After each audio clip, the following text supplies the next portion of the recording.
ഞാൻ ഒരു അറബിക് പുഡിങ്ങാണ് ഉണ്ടാക്കണേ, ഒരു അറബിക് ബ്രെഡ് പുഡിങ്. അപ്പോൾ ഇതിൻ്റെ പേര് ഐഷൽ സറായ എന്നാണ്. അപ്പോൾ പേര് കേട്ടിട്ടൊന്നും പേടിക്കൊന്നും വേണ്ട. വളരെ സിമ്പിളായിട്ട് നമുക്ക് കുറച്ച് ഇൻഗ്രീഡിയൻസ് വെച്ചിട്ട് ചെയ്തെടുക്കാൻ പറ്റുന്ന നല്ല ടേസ്റ്റി ആയിട്ടൊരു പുഡിങ്ങാണിത്. അപ്പോൾ നമുക്ക് അതെങ്ങനെയാണെന്ന് നോക്കാം. ഈ പുഡിങ്ങിലേക്ക് നമുക്ക് ആദ്യം തന്നെ ഒരു ഷുഗർ സിറപ്പ് ഉണ്ടാക്കിയെടുക്കണം. അപ്പോൾ നമുക്കിത് 2 വിധത്തിൽ ചെയ്യാം കേട്ടോ. ഞാനിവിടെ എന്തായാലും ഒരു പാനിലേക്ക് 5 ടേബിൾ സ്പൂൺ പഞ്ചസാരയും പിന്നെ ഒരു 4 ടേബിൾ സ്പൂൺ വെള്ളം കൂടെ ചേർത്തിട്ട് നന്നായിട്ടൊന്ന് അലിയിച്ചെടുക്കും. ഇത്ര മാത്രമേ ഞാൻ ചെയ്യുന്നുള്ളൂ. ഒരു നോർമൽ ഷുഗർ സിറപ്പാണ് ഞാൻ ഉണ്ടാക്കിയെടുക്കണേ. ഇനി നിങ്ങൾക്ക് കാരമൽ ഫ്ലേവർ ഇഷ്ടമാണെന്ന് വെച്ചാൽ ഒരു 5 ടേബിൾ സ്പൂൺ പഞ്ചസാര നന്നായിട്ട് കാരമലൈസ് ചെയ്തെടുക്കുക. ഒരു ലൈറ്റ് ബ്രൗൺ കളറായാൽ മതി, അധികം കരിഞ്ഞു പോകരുത്. അപ്പോൾ നമ്മുടെ ഷുഗർ സിറപ്പിനൊരു കയ്പ്പ് രസം വരും. അപ്പോൾ നമ്മുടെ പഞ്ചസാര ഒരു ലൈറ്റ് ബ്രൗൺ കളറായി വരുമ്പോൾ അതിലേക്ക് ഒരു 4 ടേബിൾ സ്പൂൺ വെള്ളം കൂടെ ഒഴിച്ചിട്ട് നന്നായിട്ടൊന്ന് അലിയിച്ചെടുക്കുക. അപ്പോൾ ഒരു ലൈറ്റ് ബ്രൗൺ കളറായിട്ടുള്ള കാരമൽ ഫ്ലേവറില്ല നല്ലൊരു ഷുഗർ സിറപ്പ് നമുക്ക് കിട്ടും.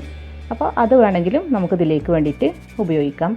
അപ്പോൾ ഞാനിവിടെ എന്തായാലും ഒരു നോർമൽ ഷുഗർ സിറപ്പാണ് ഉപയോഗിക്കണേ. ഇവിടെ കുട്ടികൾക്ക് അധികം ഈ കാരമൽ ഫ്ലേവർ ഇഷ്ടമല്ല. പിന്നെ നമ്മുടെ ഹെൽത്ത് വൈസ് നോക്കുമ്പോഴും ഈ പഞ്ചസാര ഇങ്ങനെ കാരമലൈസ് ചെയ്തെടുക്കുന്നത് അധികം നന്നല്ല. അപ്പോൾ ഞാൻ ഇതുപോലെയാണ് ചെയ്യണേ. അപ്പോൾ നമ്മുടെ ഷുഗർ സിറപ്പ് ഇവിടെ റെഡി ആയിട്ടുണ്ട്. നമുക്കിതൊരു ഭാഗത്തേക്ക് മാറ്റി വെക്കാം. ഇനി നമുക്കിതിലേക്ക് വേണ്ടത് ബ്രെഡാണ്. ഞാനിവിടെ ഒരു 8 സ്ലൈസ് ബ്രെഡാണ് എടുത്തിട്ടുള്ളത്. അപ്പോൾ അത് നമുക്കൊന്ന് ടോസ്റ്റ് ചെയ്തെടുക്കണം. അപ്പോൾ ഓവനിൽ വെച്ചിട്ട് ടോസ്റ്റ് ചെയ്യാം, അല്ലെങ്കിൽ ഒരു ടോസ്റ്ററിൽ വെച്ചിട്ടും ടോസ്റ്റ് ചെയ്യാം. അത് പ്ലെയിൻ ആയിട്ടൊന്ന് ടോസ്റ്റ് ചെയ്തെടുത്താൽ മതി. ഇതിപ്പോൾ ഞാനൊരു പാനിൽ വെച്ചിട്ടാണ് ടോസ്റ്റ് ചെയ്യണേ. അപ്പോൾ അതിൻ്റെ മുകളിൽ അല്പം ബട്ടർ തേച്ചിട്ട് വേണം നമുക്ക് ടോസ്റ്റ് ചെയ്യാൻ വേണ്ടിയിട്ട്. അപ്പോൾ ഓവനിലൊക്കെ ആണെങ്കിൽ പ്ലെയിൻ ആയിട്ട് ടോസ്റ്റ് ചെയ്താൽ മതി. നമ്മൾ പാനിലായതുകൊണ്ടാണ് അല്പം ബട്ടർ തേച്ചിട്ട് ടോസ്റ്റ് ചെയ്തെടുക്കുന്നത്. അപ്പോൾ നമുക്ക് ഈ ഒരു 8 സ്ലൈസ് ബ്രെഡും നന്നായിട്ടൊന്ന് ടോസ്റ്റ് ചെയ്തെടുക്കാം. അപ്പോൾ ഞാൻ ബ്രെഡെല്ലാം നന്നായിട്ട് ടോസ്റ്റ് ചെയ്തെടുത്തിട്ടുണ്ട്.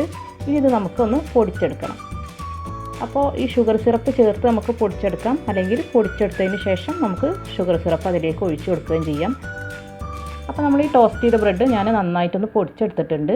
നമുക്കിതൊരു പാത്രത്തിലേക്ക് ഇട്ട് കൊടുക്കാം. ഇനി ഈ ബ്രെഡ് ക്രംസിലേക്ക് നമ്മൾ നേരത്തെ ഉണ്ടാക്കി വെച്ചിട്ട് ഷുഗർ സിറപ്പ് അത് ഒഴിച്ചു കൊടുത്തിട്ട് നന്നായിട്ടൊന്ന് മിക്സ് ചെയ്ത് കൊടുക്കുക. എല്ലാ ഭാഗത്തേക്കും ഈ പഞ്ചസാരയുടെ സിറപ്പ് എത്തണം. ആ ഒരു രീതിയിൽ നന്നായിട്ടൊന്ന് മിക്സ് ചെയ്ത് കൊടുക്കണം. നമ്മുടെ കൈ വെച്ചിട്ട് തന്നെ നന്നായിട്ടൊന്ന് മിക്സ് ചെയ്തെടുത്താൽ മതി. എങ്കിലേ നമ്മുടെ ആ ബ്രെഡ് ക്രംസും ഷുഗർ സിറപ്പും കൂടെ നന്നായിട്ട് യോജിച്ച് കിട്ടുകയുള്ളൂ. ഇതിപ്പോൾ കണ്ടോ, ഇത് നന്നായിട്ട് വന്നിട്ടുണ്ട്. നമ്മൾ പുട്ടിനൊക്കെ പാകം നോക്കൂലേ, അതുപോലെ ഇതിങ്ങനെ പിടിക്കുമ്പോൾ നല്ല കട്ടയായിട്ട് കിട്ടണം. ആ ഒരു പരുവാണ് നമുക്ക് വേണ്ടത്. ഇതിപ്പോൾ റെഡി ആയിട്ടുണ്ട്. ഇനി നമ്മൾ ഏത് പാത്രത്തിലാണോ പുഡിങ് സെറ്റ് ചെയ്തെടുക്കുന്നത് ആ ഒരു പാത്രത്തിലേക്ക് ഇട്ട് കൊടുക്കാം. അപ്പോൾ നമ്മുടെ ഫസ്റ്റ് ലെയറാണ് ഇത്. എല്ലാ ഭാഗത്തേക്കും ആയിട്ട് ഒന്ന് നിരത്തി കൊടുത്തതിന് ശേഷം കൈ വെച്ചിട്ട് തന്നെ നന്നായിട്ടൊന്ന് പ്രസ് ചെയ്ത് കൊടുക്കുക. ഇതിന് നമ്മൾ പഞ്ചസാരയുടെ സിറപ്പ് ഒഴിച്ചു കൊടുത്തുകൊണ്ട് തന്നെ നന്നായിട്ടിത് സെറ്റായിട്ട് കിട്ടും. ഇപ്പോൾ നന്നായിട്ട് പ്രസ് ചെയ്ത് കൊടുത്തിട്ടുണ്ട്, നല്ല സെറ്റായിട്ട് വന്നിട്ടുണ്ട്. ഇതിപ്പോൾ നമ്മുടെ ഫസ്റ്റ് ലെയറാണ്. ഇനി നമുക്ക് സെക്കൻഡ് ലെയർ ഉണ്ടാക്കിയെടുക്കണം.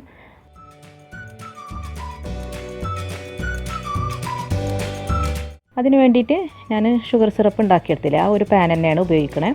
അതിലേക്ക് നമുക്ക് ഒരു 3 കപ്പ് പാലൊഴിച്ച് കൊടുക്കാം. പിന്നെ മധുരത്തിന് ആവശ്യമായിട്ടുള്ള പഞ്ചസാര ചേർക്കാം. നമ്മൾ ബ്രെഡിലേക്ക് ഒരു 5 ടേബിൾ സ്പൂൺ പഞ്ചസാര ചേർത്തിട്ടുണ്ടായിരുന്നു. ഇനി ഇതിലേക്ക് മധുരത്തിന് ആവശ്യമായിട്ടുള്ള പഞ്ചസാര ചേർക്കാം. ഞാൻ എന്തായാലും ഒരു 4 ടേബിൾ സ്പൂൺ പഞ്ചസാരയാണ് ചേർക്കണേ. ഇനി നിങ്ങളൊന്ന് ടേസ്റ്റ് ചെയ്തിട്ട് മധുരം കൂടുതൽ ആവശ്യമുണ്ടെന്ന് വെച്ചാൽ കുറച്ചും കൂടെ ചേർക്കാം കേട്ടോ. ഇനി ഈ പഞ്ചസാരയും പാലും കൂടെ നന്നായിട്ടൊന്ന് ചൂടായി വരുമ്പോൾ അതിലേക്ക് നമുക്ക് കോൺഫ്ലവർ ചേർത്ത് കൊടുക്കണം. അപ്പോൾ ഞാനിവിടെ 3 കപ്പ് പാലാണ് എടുത്തിട്ടുള്ളത്. അപ്പോൾ അതിലേക്ക് ഒരു 6.5 ടേബിൾ സ്പൂൺ കോൺഫ്ലവറാണ് ഞാൻ ചേർത്ത് കൊടുക്കുന്നത്. അതൊരു 1/4 കപ്പ് പാലിൽ നന്നായിട്ടൊന്ന് കലക്കിയെടുത്തിട്ടുണ്ട്. ഒട്ടും കട്ടയില്ലാതെ കലക്കിയെടുക്കണം. നമുക്ക് ഈ ചൂടായി വന്ന പാലിലേക്ക് ഈ ഒരു കോൺഫ്ലവറിൻ്റെ മിക്സ് ഒഴിച്ചു കൊടുക്കാം. അപ്പോൾ ഈ കോൺഫ്ലവർ ഇങ്ങനെ ഒഴിച്ചു കൊടുക്കുമ്പോൾ തുടരെ ഇളക്കിക്കൊണ്ടിരിക്കണം, അടിക്ക് പിടിക്കാൻ സാധ്യത ഉണ്ട്. അപ്പോൾ കണ്ടോ, ഇതിങ്ങനെ തിളച്ച് വരുമ്പോൾ നല്ല തിക്കായിട്ട് വരും. ഈ ഒരു കൺസിസ്റ്റൻസിയാണ് നമുക്ക് വേണ്ടത്. ഇനി ഇത് ചൂടാറുമ്പോൾ നല്ല കട്ടിയായിട്ട് വരും.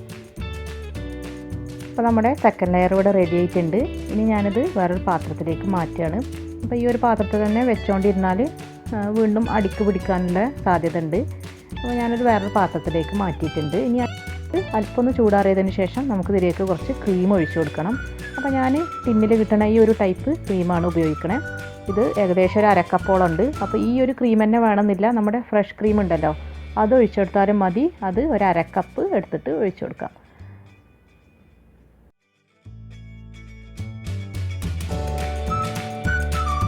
ഇനി ഇതിലേക്ക് നമുക്ക് ചേർക്കേണ്ടത് ഫ്ലേവറിന് വേണ്ടിയിട്ട് റോസ് വാട്ടറോ അല്ലെങ്കിൽ ഓറഞ്ച് ബ്ലോസം വാട്ടർ എന്ന് പറഞ്ഞിട്ട് വാങ്ങിക്കാൻ കിട്ടും, അതോ ചേർത്ത് കൊടുക്കാം. എൻ്റെ കയ്യിൽ റോസ് വാട്ടറാണ് ഉള്ളത്. ഞാനിത് ഏകദേശം 1 ടീസ്പൂൺ ചേർത്ത് കൊടുക്കുന്നുണ്ട്. അപ്പോൾ ഈ റോസിൻ്റെ ഫ്ലേവറൊക്കെ നിങ്ങൾക്ക് കൂടുതൽ ഇഷ്ടമാണെങ്കിൽ ഒരു 2 ടീസ്പൂൺ വരെ ചേർത്ത് കൊടുക്കാം. ഇനി ഇത് നന്നായിട്ടൊന്ന് യോജിപ്പിച്ചെടുക്കുക. ഈ ക്രീമും റോസ് വാട്ടറും നമ്മുടെ കോൺഫ്ലവറിൻ്റെയും പാലിൻ്റെയും മിക്സും കൂടെ നന്നായിട്ട് ഒന്ന് യോജിപ്പിച്ചെടുക്കണം. ഇതിപ്പോൾ കണ്ടോ നല്ല ക്രീം ടെക്സ്ചറിലേക്ക് ആയി കിട്ടിയിട്ടുണ്ട്. നമ്മുടെ സെക്കൻഡ് ലെയർ ഇവിടെ റെഡി ആയിട്ടുണ്ട്. ഇനി നമ്മുടെ ഫസ്റ്റ് ലെയറിൻ്റെ മുകളിലേക്കായിട്ട് ഈ സെക്കൻഡ് ലെയർ ഒഴിച്ചു കൊടുക്കാം. എന്നിട്ട് നന്നായിട്ടൊന്ന് ലെവൽ ചെയ്ത് കൊടുത്തതിന് ശേഷം അല്പം ക്രഷ് ചെയ്തെടുത്ത നട്ട്സ് ചേർത്ത് കൊടുക്കാം.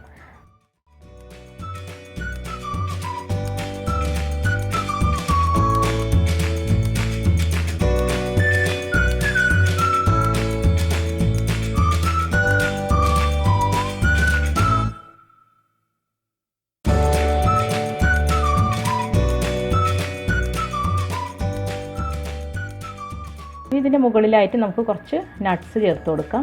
അപ്പോൾ നട്ട്സൊക്കെ നിങ്ങളുടെ ഇഷ്ടത്തിനനുസരിച്ച് ചേർക്കാം. അതിനൊരു പ്രത്യേകിച്ചിട്ടൊരു അളവൊന്നുമില്ല. നിങ്ങൾക്ക് ഇഷ്ടമല്ല ഏത് നട്ട്സും ഇതിന് വേണ്ടിയിട്ട് ഉപയോഗിക്കാം. അപ്പോൾ ഞാനിവിടെ കുറച്ച് പിസ്തയും ബദാമുമാണ് എടുത്തിട്ടുള്ളത്. അതിൻ്റെ മുകളിലായിട്ട് ഞാൻ ഒന്ന് തൂവി കൊടുത്തിട്ടുണ്ട്. ഇനി ഇത് നമുക്ക് നന്നായിട്ടൊന്ന് തണുപ്പിച്ചെടുക്കണം.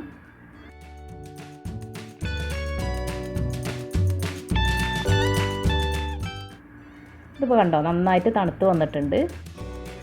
അപ്പോൾ നമ്മുടെ ടേസ്റ്റി ആയിട്ടുള്ള ഐഷൽ സറായ ഇവിടെ റെഡി ആയിട്ടുണ്ട്. വളരെ സിമ്പിളല്ലേ നമുക്കിത് ചെയ്തെടുക്കാൻ വേണ്ടിയിട്ട്. വളരെ കുറച്ച് ഇൻഗ്രീഡിയൻസും മതി. അപ്പോൾ എല്ലാവരും ഇതൊന്ന് ട്രൈ ചെയ്ത് നോക്കണം. എന്നിട്ട് ഫീഡ്ബാക്ക് തന്നെ അറിയിക്കണം കേട്ടോ. കമൻസിലൂടെ അറിയിച്ചാൽ മതി. പിന്നെ ഒരു കാര്യം കൂടി, എൻ്റെ ചാനൽ ഇതുവരെ സബ്സ്ക്രൈബ് ചെയ്തിട്ടില്ലെങ്കിൽ ഒന്ന് സബ്സ്ക്രൈബ് ചെയ്യുക. അതുപോലെ തന്നെ എൻ്റെ വീഡിയോസ് ഇഷ്ടമാവുകയാണെങ്കിൽ ഒന്ന് ലൈക്ക് ചെയ്യുക. ഫ്രണ്ട്സുമായിട്ടൊന്ന് ഷെയറും കൂടി ചെയ്യുക കേട്ടോ. അപ്പോൾ വീണ്ടും പുതിയ റെസിപ്പീസുമായി വരുന്നത് വരെ താങ്ക് യു.